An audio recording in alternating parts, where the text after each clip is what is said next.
शनिदेव हे व्यक्तीला त्याच्या कर्मानुसार फळ देत असतात. शनिदेवांची पूजा उपासना करण्याचा अत्यंत चांगला दिवस म्हणजे शनी जयंती. वैशाख अमावस्येला शनी जयंती येत असते. शनी जयंती म्हणजे शनिदेव यांचा जन्मदिवस.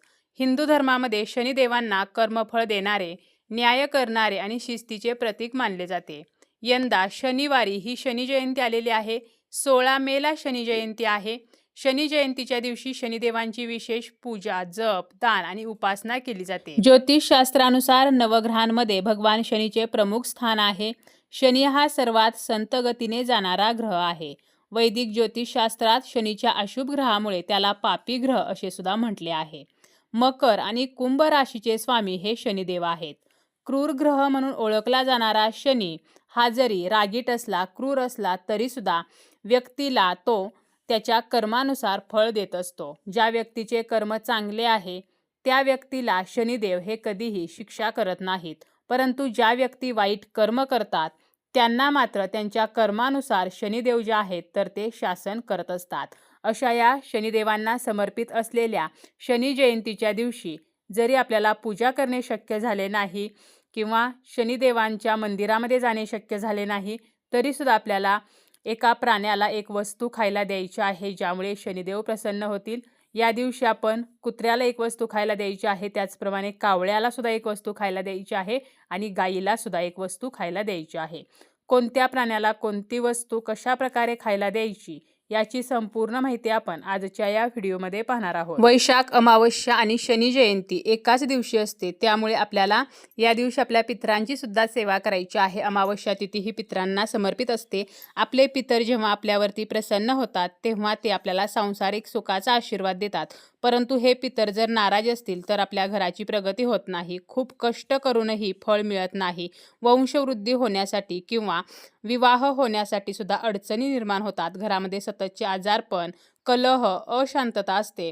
त्यामुळे मग आपण कितीही पूजापाठ केले तरी काही उपयोग होत नाही. म्हणून आपल्या पितरांना तृप्त करण्यासाठी आपल्याला कावळ्याला एक वस्तू खायला द्यायची आहे. त्याचप्रमाणे शनी जयंतीच्या दिवशी आपण काळ्या पक्षाला जर ही वस्तू खायला दिली तर शनिदेवांचा सुद्धा आशीर्वाद आपल्याला प्राप्त होत असतो.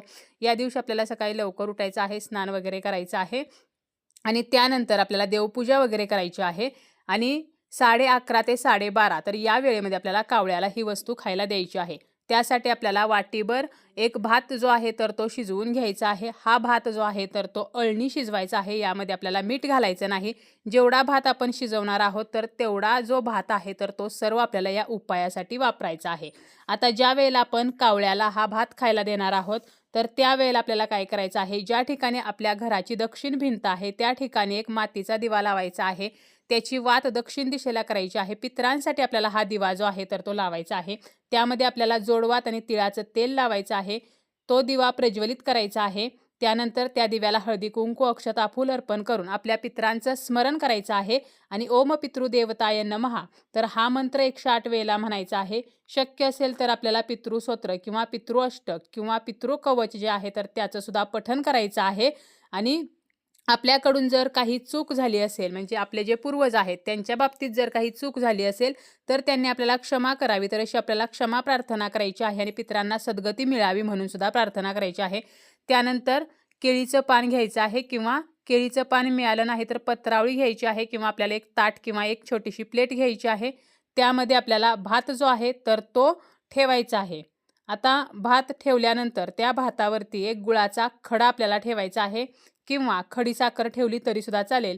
आणि एका वाटीमध्ये आपल्याला पाणी घ्यायचं आहे, त्यामध्ये सुद्धा थोडीशी साखर टाकायची आहे आणि असा हा भात आणि हे पाणी आपल्या घराच्या छतावरती किंवा आपल्या अंगणामध्ये कावळ्यासाठी आपल्याला ठेवायचं आहे. त्या ठिकाणी आपल्याला एक अगरबत्ती सुद्धा लावायची आहे. तर अशा प्रकारे कावळ्याला आपल्याला भात जो आहे तर तो खायला द्यायचा आहे. त्याचप्रमाणे आपण जेव्हा स्वयंपाक करतो तर त्यावेळेला पहिली जी पोळी आपण बनवणार आहोत तर ती गायीसाठी बनवायची आहे. गायीला सुद्धा या दिवशी खूप महत्त्व आहे, त्यामुळे आपल्याला गायीला सुद्धा गोग्रास जो आहे तर तो द्यायचा आहे.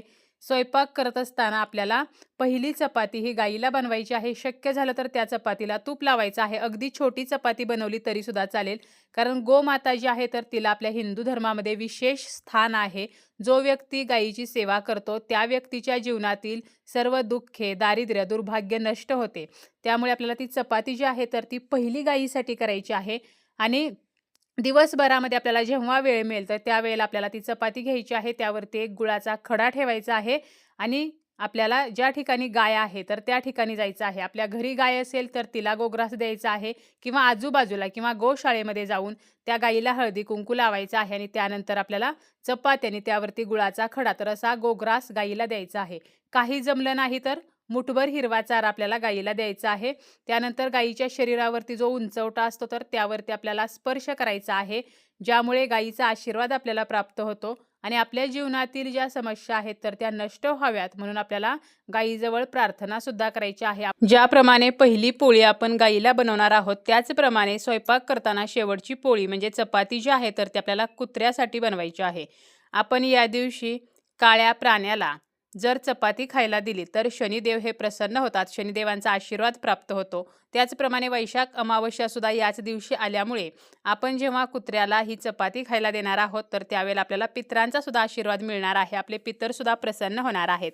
आता ही चपाती बनवत असताना आपल्याला त्या चपातीमध्ये थोडासा गूळ जो आहे तर तो घालायचा आहे आणि आपल्याला ही गोड चपाती बनवायची आहे. शक्य झालं तर या चपातीला मोहरीचं तेल लावायचं आहे. त्यानंतर आपण आपल्या आजूबाजूला जर काळा कुत्रा असेल किंवा आपल्या स्वतःच्या घरी काळा कुत्रा असेल तर त्याला ही चपाती खायला द्यायची आहे आणि ही चपाती देत असताना पितरांचं स्मरण करून त्यांनी हा नैवेद्य स्वीकारावा तर असं आपल्याला मनामध्ये म्हणायचं आहे आणि आपल्या ज्या अडचणी आहेत तर त्या नष्ट व्हाव्यात, पितरांचा आशीर्वाद आपल्याला मिळावा अशी प्रार्थना सुद्धा आपल्याला करायची आहे आणि काळ्या कुत्र्याला ही चपाती खायला द्यायची आहे. तसेच आपल्याला जर काळ्या कुत्र्याला चपाती देणे शक्य झालं नाही तर आपण अगदी बिस्किट जरी खायला दिलं तरी सुद्धा चालेल. परंतु शनी जयंतीच्या दिवशी काळ्या पक्ष्याला किंवा काळ्या प्राण्याला आपल्याला दान स्वरूपामध्ये ही वस्तू खायला द्यायची आहे कारण याला खूप महत्त्व आहे. याच प्रमाणे आपण या दिवशी वेगवेगळ्या वस्तूंचे दान सुद्धा करू शकतो. गरीब गरजू व्यक्तींना किंवा मंदिरामध्ये जाऊन आपण दान करू शकतो. आपल्याला जे शक्य आहे तर ते यथाशक्ती आपण या शनी जयंतीच्या दिवशी दान करावे. यामुळे सुद्धा शनिदेवांचा आशीर्वाद आपल्याला प्राप्त होतो आणि ज्या व्यक्तीवरती शनिदेवांचा आशीर्वाद आहे तर त्या व्यक्तीला शनीच्या 7.5 किंवा पितृदोषाचा किंवा इतर जे शनिदोष आहेत तर याचा कोणताही त्रास होत नाही.